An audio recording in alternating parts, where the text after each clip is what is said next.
Welcome to Experiences of Insight.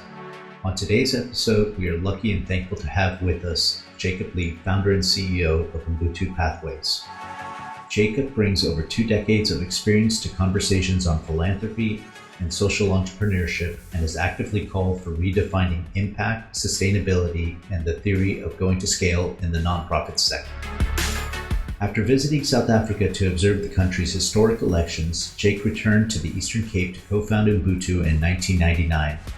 He has since developed the organization from its humble beginnings in a broom closet into a world-class institution that supports 2,000 children on individualized pathways out of poverty. Ubuntu's 70 employees work across 3 continents.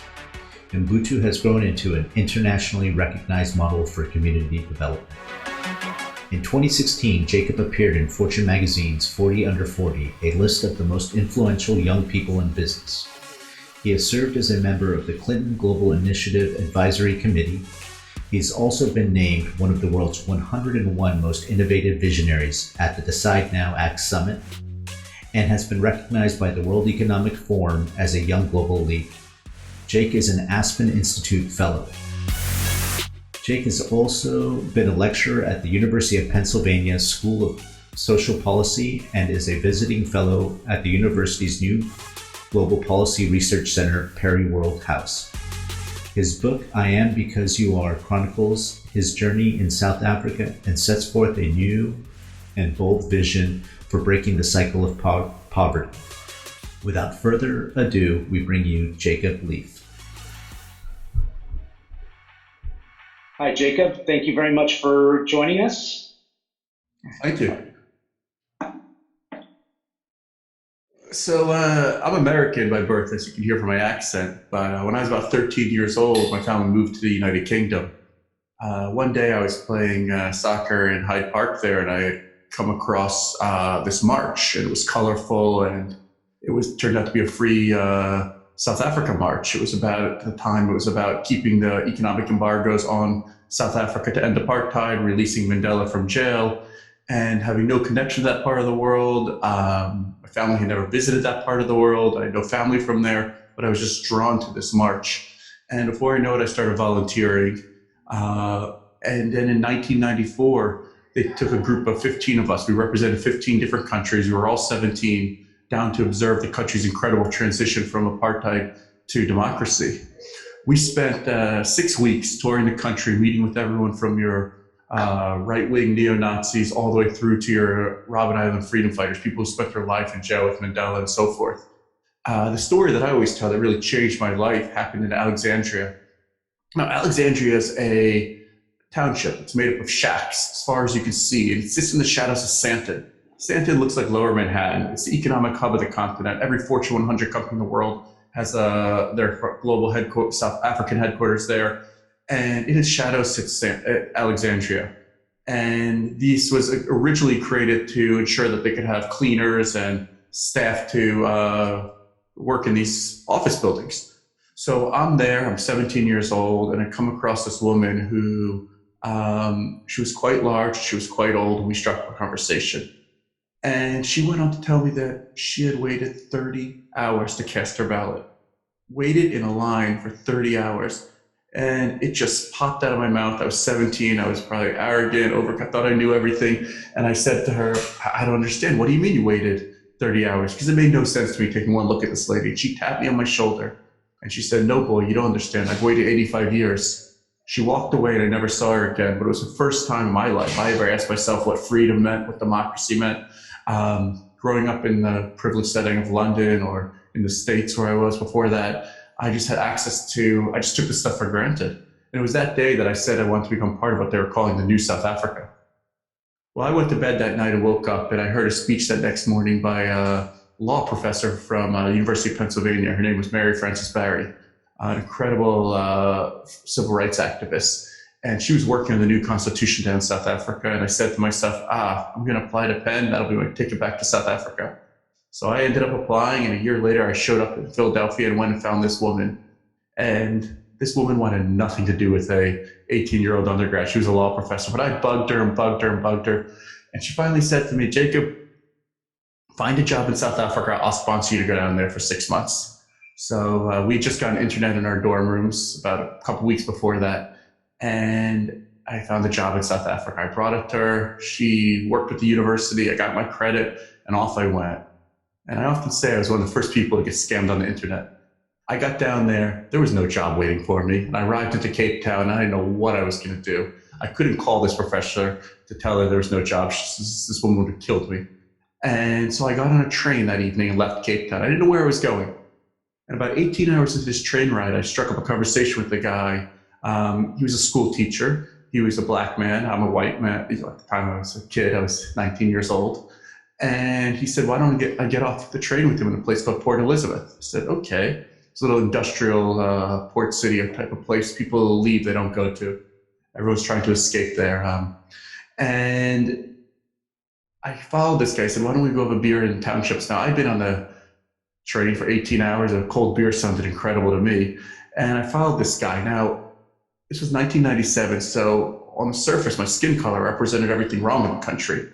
But I followed this guy. He said it was a tavern. We pulled up to a shack. And it was a scene out of movies. The doors opened and the music stopped. And I thought, shit, this is the end of Jake. I thought that was it. Everyone's staring at me. And one guy in the corner of the room motioned me over. He said, come sit with me. And he was a school teacher himself. And we spent the evening talking about education. And I told him my situation. And he said, why don't I come work in his school? Now, I had gone down to South Africa to work in small business development. I was not involved in social services, health, or education. But I said, sure. I had nothing else to do. So I said I'd come work in his school. He said it was one of those as poor as any in the country. But I said I needed a place to live. He looked at me like I was absolutely crazy. And he said, okay, I guess you can live with me. And that night I moved in with his family. So those 6 months I spent living in this community that was plagued by extreme poverty and, 8 people in a little shack room, working in classrooms that had 100 kids plus in a classroom. They framed my views on development. You see, at the time, Mandela was out there telling the youth of the country that apartheid was over and everyone could go to university. It's nice in theory, right? He was also out there asking big philanthropy, and everyone was pouring money into this new democracy, the future of the African continent. So you'd have all these big organizations coming in, but they were defining success by how many cups of soup they'd hand out, how many wind-up computers they'd give. And I'd sit there every week watching another organization come through this area we worked in, handing out box libraries, handing out, maybe putting a few computers around, and they'd move on. And I'm looking at these kids who had, their parents had never been to school, they've been abused, and they're living in shacks. And I'm thinking, a wind-up computer and a cup of soup is not how I got to the University of Pennsylvania. I thought about how much was invested in my life, how much every day was invested. How it was probably harder for me in life to fail than succeed, if you really think about it. And I said to Banks, after 6 months was coming to an end, I said, why don't we start our own organization? And Banks was such a community leader, the guy who was living with the teacher. And he thought I was crazy, would never see me again. Well, I went back to Philadelphia. I held a raffle on my school campus. Back then, they used to give credit cards away on school campuses. You'd sign a little sign up on the campus. You get a visor, and then 6 weeks later, a credit card would show up. It was amazing. So I took 8 credit cards out and held a raffle, and we started this organization. In the beginning, we said we were going to take grade 8 students. These are 14-year-old kids. And I didn't want the top kids, the most academically successful kids. All these organizations would always look for those kids. I wanted the kids who lost their parents or had been sexually abused or raped. And could we invest in them and get them to university? Well, the first few years went by, and it was tough work. And I was going back and forth constantly trying to raise money, back to South Africa, trying to implement programming. And we realized was grade 8 students it was too late in the game, to be honest with you.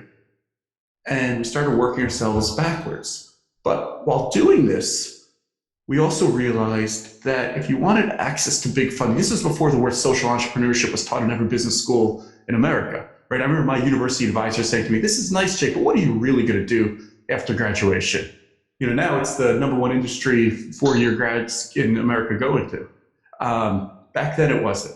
And everyone was against us. And I kept looking at how do you play the big stages? How do you, get the big grants? And I couldn't figure that out. And I realized you had to design programs that were reaching huge amounts of kids. You had to go to scale. okay? So we quickly adjusted our programming to be reaching 40,000 children. Now, we weren't manipulating our data. We were ticking boxes. We weren't lying. And all of a sudden our programs were reaching 40,000 vulnerable children and money was pouring in. Okay, all of a sudden we were raising 9-10 million US dollars a year. We were getting to hang out with Bono. We were at Davos giving speeches. We were getting awards, but it was all bullshit. You see, we were reaching huge amounts of children, but we weren't actually changing anyone's lives. It was going back to this thing that we said we weren't going to be. We were ticking boxes. We'd give a kid a health workshop, which is good. It's not going to change your life. We were putting a Band-Aid on an axe wound. So I remember that just sitting there and saying, we have to do something different. We have to change. And we made this conscious decision as an organization that for us, it was no longer going to be about raising money. It was going to be about raising children, and they're fundamentally different directions.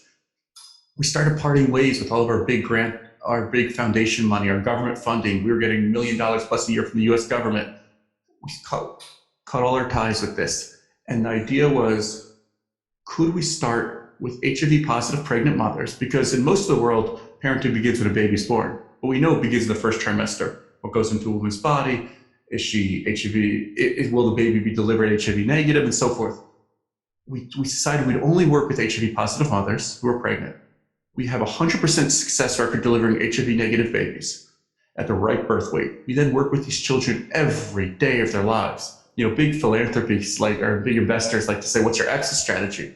Anyone who has children knows there's no exit strategy in raising kids. Real sustainability is investing in a child every day of their lives. And so we take these kids on a journey. It's deeply individualized. It's not scalable, right? What worked for you, Dave, didn't work for you, Lee. And it's completely different. Now, what we do know is that you've got to be there. You have to show love. You have to make sure they're fed. They have a safe space, to go home every night. We work with children 12 hours a day. They still go home every night to a home with no roof, to a place where they're being abused. I mean, a third of our girls are raped by the HIV team. So we need to provide this incredible wraparound of services. We like to say we give our kids what children all around the world deserve, and that's absolutely everything every day. And unfortunately, that's the innovation. People are always asking me to come speak on our great innovation, but it's really quite sad because it's not an innovation. It's an old recipe. How do you raise children, right? And what's sad is that it's not applied in the development sector, right? I mean, I can ask any of my donors, any of my big hedge fund guys here in Wall Street, with their own children, they send to $50,000 a year private schools in Manhattan, but they say it's not cost effective for me to spend $3,000 on a child who's been raped living in a shack. That's messed up.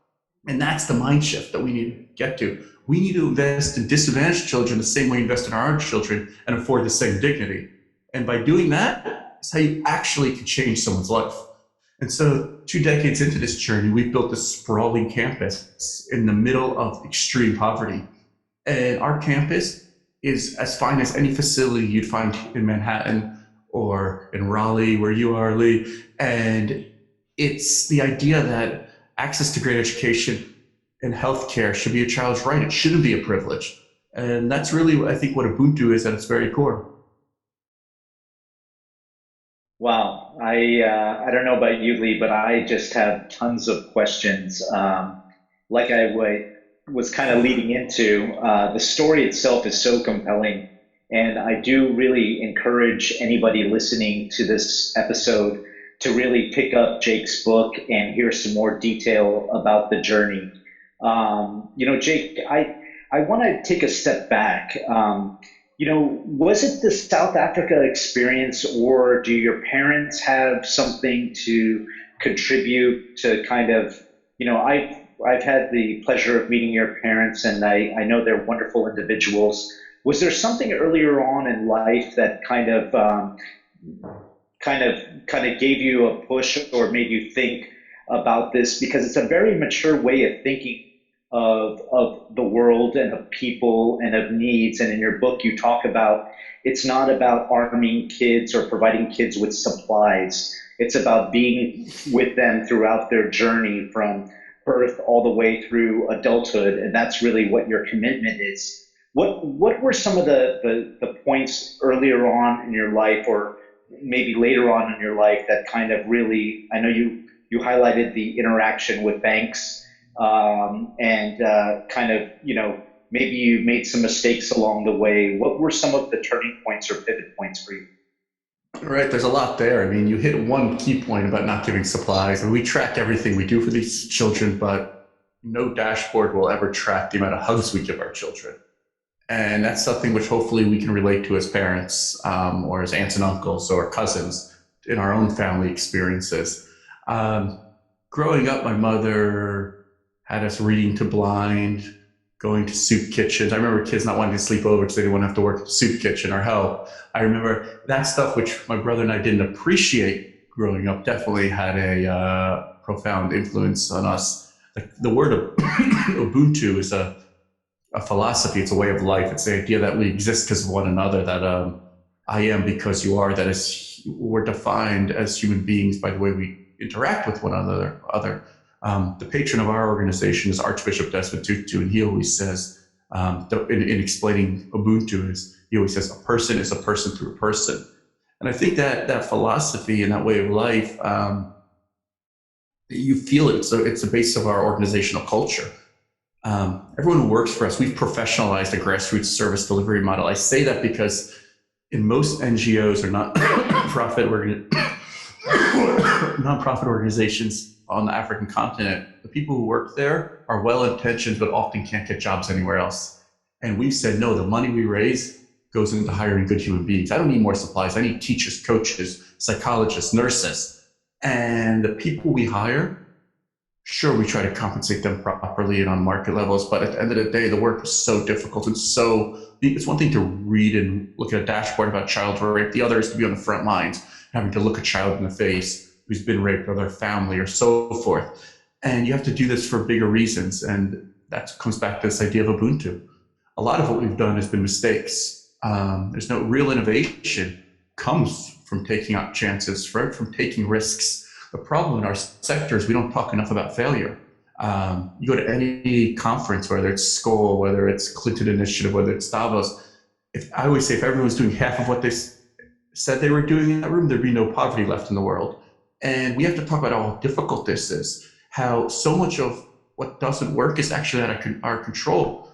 I mean, I'll tell you a story about one young woman who, I often use this story, but we worked with her for 18 years, a child-headed household, lost both her parents to HIV, the young girl, and we got her on track. We got her into a vocational training college, and then she was raped by two guys at age 19 at her university, our college's pub. And I remember her donors saying to me, "What was she doing there?" I'm like, "What were you doing at 19? You know, you were at your university. God, it's not her fault." But there's so much that we can't control. And I think one of the hardest lessons for us was understand that you can only control what you can control, right? There's so much out there. We're surrounded by violence, by gangs, by generational poverty and everything that comes with it. And it's really hard. And we have to be honest with how hard this world, honest to our investors, are to explain to them, hey, just because you give me $10,000, $100,000 doesn't mean we're going to be able to put 50 kids into MIT tomorrow. That's not how it works. You know, we're taking these kids on a journey. Not all of them make it, but we're going to try to improve their lives, and we're going to be there every step of the way for them. I think some of the key lessons we've learned, and these lessons learned come from us creating a culture where it's okay to make mistakes, and we call it that culture of learning at Ubuntu is what we call it. But that the earlier you start, the more important. For us, it's the first trimester of a pregnant mother. I mean, it makes sense. It's what we do. You know, it's what my wife did, who's a physician here in New York. Like, you know, she started when she found out she was pregnant, taking care of herself in a certain way. And we're trying to apply those same standards to. But you know, the hardest things I think we had to really learn was a motivated client was key to success. So what do I mean by that? I mean that you would often think that it's the child who doesn't show up that needs us the most, or the one that keeps screwing around. The truth is, unless you want to take control of your life, we can't help you. And that was really tough for me to swallow and to just accept. That we wanted to help everyone who needed us. You can't. So when you talk about wanting to help people, and you talk about how it's personal, not programmatic, and that you need to invest in each person, you need to have a relationship with them and work with them individually sometimes. How do you reconcile that with your desire to do the most good possible? It seems difficult and incompatible with scaling. How are you able to do that? Well, we actually we don't believe what we do is scalable, and that's raising children is not scalable. It's like you said, it's deeply individualized. So by that, we had to part ways with a lot of the big philanthropy money coming out of Silicon Valley. We had to, and what we have to raise. Not all money's the same, right? So we used to go for all these big grants, and they forced us to do things we didn't want to do as an organization. But we're like, oh my God, and people used to judge us by look at the size of how much money you raise, not by what you. We do more today with $5.5 million US of unrestricted capital than we did with almost $9 million of highly restricted capital, because we can deploy that money in ways that we seem necessary to meet our needs. And if I say to you as a donor, hey, I need to buy 1,000 paper clips with your money, wonderful. You should have enough confidence that I know how to run my business. Those paper clips will lead me to the results I want to produce. So I think it took us a long time how to learn to say no. And I mean, we've turned down millions and millions of dollars over the years. So when I say we don't believe what we're doing is scalable, that's one thing. However, we do believe we have a responsibility to take our model, to take our knowledge and skills and leverage it to help others around the world realize their own vision. So it really landed on this word leverage, was fundamentally different than scalable. And we've created something called the Ubuntu Advisory, which we just launched this a few months ago. And it's our, this arm of the organization is a consulting arm. And we come in and help other early stage ventures, family offices, big blue chip Fortune 100 companies, help them implement their own visions based on our own values and our core principles. And really what that means is about institution building, it's about going deep into a community, about putting people at the center of their own development, not creating ideas and making an us and them mentality where we come in with well-baked ideas that were designed up at Harvard and, based on global best practices. That's important. But unless you incorporate people on the ground, it's just not going to work. And what's frustrating is we pride ourselves on being a grassroots organization. I think earlier in this conversation, I said we've professionalized the grassroots service delivery model. When you say grassroots in our field, it means fiscal inefficiency, it means lack of accountability, and so forth. And we're trying to say, no, grassroots bottom-up development is what works. We just need to do it well. I have a question. I presume that now when you have the unrestricted capital and you can allocate it out to whether it's your campus or maybe a little bit to developing your service offering on the consulting side, you might have a good idea, historically speaking, of what you want to allocate to a child in need. Do you have a sense, and I thought it was kind of interesting, a point in the book where you talk about almost like we have to flip the discussion. It's not about, is that an efficient deployment or allocation of capital for people? We should be saying like, $5,000, why not up it to $10,000? Is there a sense that at some point in time that if you incrementally threw in another couple of $1,000s per kid, that would yield material benefit to them over the course of a year or throughout school? Or what's your thinking on that?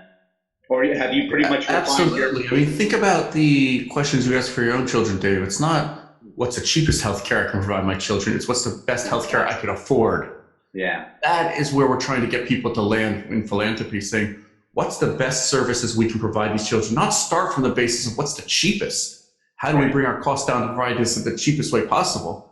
Yeah. The minute you start at that vantage point, you're already losing. Yeah. So, I'll share a story that is in the book about the pink dress, but it was a young woman who both her parents died of HIV. She was left to care for two younger siblings of hers, and she was in our program for 8 years. She got her into university first, not just in her family, but her community to go to university. And then the story I tell is I was walking through the Ubuntu Center and I see her arguing in a heated discussion with her counselor, Faseka, and I sort of interrupt and I ask what's going on. And Faseka pulled me aside, her counselor, and said, well, Zaytu's asking us to buy her a pink dress. And I said, for what? She says, for her graduation next week from university. And I'm not going to lie, I was taken aback. We probably spent over $100,000 on this young woman's family over the last decade. And now she has the audacity to ask for a pink dress. And Faseka looked at me, she said, you always say we treat our kids like our own kids. If you had a daughter, and I didn't have children at the time, you'd buy her that pink dress, Jake. Well, we bought her that pink dress, and it was $30 or $20 in South Africa. It wasn't the cost as such. And to this day, Zaytu talks about that pink dress as the most meaningful thing we ever did for her, because she could walk across that stage with her head held up high like every other child graduating. And I think that really speaks to the importance of giving the children everything they need every day. If these kids, if we're going to really break them out of the poverty, level the playing field, how can they compete with my children? They just can't unless we invest in them in the same way. It's impossible. Sure, some kids will make it, and those kids are amazing, and you see them all around the world, right? Just unbelievable stories. And we have them here in Brooklyn, we have them in South Africa. But the majority of us need support and resources, and you need people who love you, who care for you, and who are there consistently in your life every step of the way. So to full circle back to your question about, yes, we need to invest more in our children. Absolutely. Fortunately, it's hard raising money for one little corner of the world, you know. Right. Let me, obviously I come from the corporate world, and where when you're a leader, many times you're given that role, and even then you have difficulties sometimes motivating people. And I think my feeling is that one reason why you've been so successful is because at the DNA level, you are a leader. What do you think makes a good leader? Be really okay with knowing what you don't know, right? Ask the questions, surround yourself with people who are smarter than with you, have different skill sets. Don't be afraid. I see so many people afraid of admitting what they don't know. And I think to me, that was a really important part. It was just building trust amongst that team. I mean, my executive team has been offered jobs at, whether it's the big consulting houses, my CFO at KPMG, it goes on and on. My team has stayed together. They trust each other. We're honest with each other, and, empower those around you. Absolutely. Work really hard. And I set an example, right? I think it's, to get good at anything, it just takes a lot of time. I mean, these aren't special nuggets of information. I think you hear this over and over, but it's true. I'm proud that everyone from my gardener who takes care of our grounds in South Africa to our chief program officer, our managing director, has direct access to me, and that it's not such a hierarchy that we've become so big that I'm out of touch of what's going on. One of the things that I've noticed about you, Jake, and just in what little interactions we've had on a personal level, is that you tend to trust in other people. And I think, from my own experiences, that's also another sign of good leaders, is that they trust in their people and they hold them accountable as well. And they give them that leash to do what they need to do. I'm really interested because, where Lee and I come from, or the stuff that we've been focusing on over the past couple of the years, there's really been an emphasis on iterating to the extent that you get feedback on something that you're working on that isn't working out, or making minor adjustments to make your product better, or your process more efficient, or your strategy that much better. It seems like when you mentioned earlier on in the dialogue around pulling back from the big donors, and you kind of at that point, not at time, there was a realization and you had very strong convictions, and sticking by your guns and not changing that. Would you say that's also You know, realizing your failures is one thing, but also sticking by being a person of conviction is also a key skill for a leader. Absolutely. Knowing, I mean, you started with the trust, so I'll begin with that, and I'll reiterate a little what I said before. It is trusting those around you. This is such difficult work, what we're doing in the communities, dealing with the politics, it's endless. It's endless. And I always tell people it's a terrible business model. It's, it's really hard work, and you have to really believe in it. You have to be driven. I mean, I hear a lot of people say, oh, I want to go into the NGO nonprofit world. I want to do social good. It's too hard of work. You have to find your passion. Find a cause that you're really passionate about. Have an experience that really drives you, because it's not going to make it otherwise. I mean, it's one step forward, 10 steps back every day. And trying to talk about our conviction, that came from years and years of digging our roots deep into one community, building a real institution that's bigger than all of us, that has a place in that community, has its own history, and that can, today it's dealing with X, Y, and Z services. Tomorrow we're positioned to respond to those communities' needs and evolve with that community. I moved around a lot of my life, and always living in relatively privileged communities. And the cornerstones of these communities were transparent, highly functioning institutions, whether they're public schools, community centers, churches, synagogues. In every disadvantaged community I've seen, what's lacking there, and this is everywhere in the world, are transparent, robust community institutions. And at the end of the day, what we're doing at Ubuntu is building a community institution. And I think the advisory, a way of leveraging this, is helping others around the world. We were offered a huge amount of money to go up to Bridgeport, Connecticut to try to open an Ubuntu. We turned it down. I'd rather find a young woman who made it out of there, went to Yale, got her MBA, and wants to go back and is driven by something in that community to help her community and help her be the agent of change in that community and build this institution that can blossom from there. And this idea of scale has really done a lot of damage over the last decade in our sector. There's no doubt about it. Place-based. So, one place-based development it has to be the future. We have to return to grassroots development. We have to invest in those, in building community institutions, because those institutions will be able to respond to changing communities' needs. In regards to the future, what is your feelings on the use and leveraging of social media and digital? Double-edged sword, right? I mean, yes, it's amazing. Our kids have access to the world, right?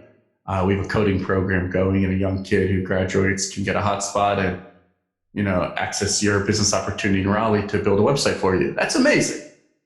But I also see that as a society, we can't possibly, as human beings, process the amount of information that is streaming through us.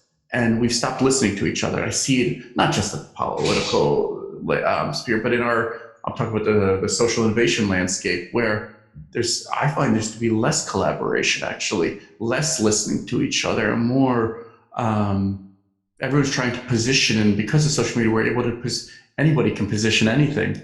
And you can throw bombs as soon as you are a little disgruntled, right? You can start a little campaign, a little hate campaign against someone. We've had that against employees we've dismissed, and I don't know. That's so, yeah, of course, it's wonderful. There's no doubt about it. I look at some of these. A foundation hired us to do a 1-week workshop for 6 of their grantees in East Africa. They flew them down to where we work in South Africa. And these were early stage ventures, 3 to 5 years old, under $1 million budgets. So where we were 15 to 18 years ago. And I was amazed at how much further they were than I was. In their thinking and their understanding of the nonprofit landscape. And that's all because wasn't through their formal education. It was through their ability to access through social media and so forth. So that's really, it was eye-opening for me to see how far along and how much information they can access from a little slum in Nairobi or a rural village in Rwanda. And that's pretty exciting to see. I don't know if I really answered that well or not. Sorry. I had a question for you.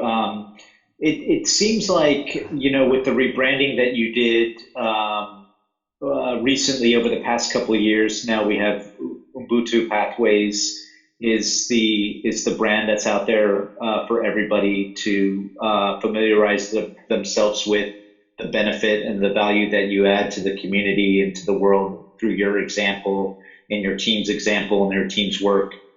That's almost in a steady state, if you will. And if you could get incremental capital, as we talked about, to get the best possible anything for the people that, whether it's the staff incrementally to make their lives better, or the kids that are going through and coming through the programs. What do you see? What's on the horizon for the next 2 years? Do you really see yourself shifting to accelerate this consulting solution offering that your organization? I mean, you guys really, from what I've read and from what I understand, and how you talk about this and how you're connected into the world and the donor space, it seems like a lot of people could benefit from your help. And not only that, but you seem to be best in class and what you're doing within that space right now. So what's on the short term and long term horizon for Sure. Ubuntu? So, yes, we have a lot to offer, there's no doubt. But in building the advisory, we cannot cannibalize our existing corporations that are still very dependent on some of our key executive staff and so forth. So that's going to be an interesting journey for us as we grow that without hurting our core operations. So up until now, the one missing piece in our cradle to career model has been running our own school. We work with kids every day of their lives until age 5, and then at age 6, we put them into government schools. Now, for every year a child spends in government school, they only gain half a year academically. So every 2 years, they're falling behind a year. A third of our primary school, our elementary school kids last year were abused on school grounds. So we finally said enough was enough, and we opened our own primary school this year. That's grades kindergarten 1, 2, and 3. And every year we'll add another grade. So we need to now build out a full K to 12 school for our kids who are born with us, and continue. It is a huge endeavor. We're in the middle. We just got secured financing to break ground and start construction on the new primary school, which will break ground next week. Year 1 of the school exists within our Ubuntu campus, and then by 2020 we'll move the full school into this new building, and then in 2 years' time we'll need a high school. So it's going to keep us busy. So with all of that, with creating this school, everything that you've done, do you ever have doubt, and how do you deal with that? Yeah, every day. In your mind, yeah. Every day I wake up and wonder what the hell I'm doing. 2 parts. One is, could I have picked a harder area? Yes, I probably could have picked a harder area, but it's a pretty difficult area. It's not close. My wife and children are based in Greenpoint, Brooklyn, so that's a nice 17 to 19-hour commute, which is not easy. I don't have doubt about what we're doing with our children or what I've dedicated my life to. I used to think, because what they drill into us here in America, right, is if things don't sustain themselves and live in perpetuity, it's a failure, right? If I walked away and Ubuntu shut down tomorrow, it's not what we're doing. It's not our, we want to build this and keep growing it. I've grown to realize that's okay. Maybe new things would sprout out from it. Maybe what I do know is the thousands and thousands and thousands, tens of thousands of people that have not just been touched, but whose lives have been fundamentally changed. And we have 440 young women on HIV drugs. These drugs keep you alive for, as far as we know, 25, 30 years, enough to raise your families. And medicine's improving. I mean, it's endless. I mean, the amount of, and so that, I can sleep well at night with that. And I can, I don't know, I think this idea of Ubuntu is, for me, it's, I'm not a religious person. Culturally, I'm Jewish. But I believe that Ubuntu has become my way of life, this idea that it is our responsibility to give back and to make our communities, however we define our communities, our school communities, our family, our religious communities, however one chooses to define their community, it's our responsibility as human beings to make those communities better and to not just take. And that's what I'm trying to do. Jake, you're a true inspiration. As we joked before, I really did think that capturing you for a moment in time and letting you speak to us about your view on the organization, the work that you're doing, the path forward for you, and even the business model, going into the detail around the business model is truly inspiring. I wanted to thank you very much for taking the time to speak with us today. And I wanted to offer out to our listeners, when this gets posted, the first 2 listeners to respond to this will actually get 3 copies of Jake's book from the Experiences of Insight team. And so wanted to thank you and also Kate on your team as well for working with us to get up to speed on the organization over the past couple of days. Very, very helpful team that you have there, and we wish you continued success. And if there's anything we could do in the future to help you get the message out, please let us know what we can do to help you and your team. Thanks, Dave. Thanks, Lee. Appreciate the time.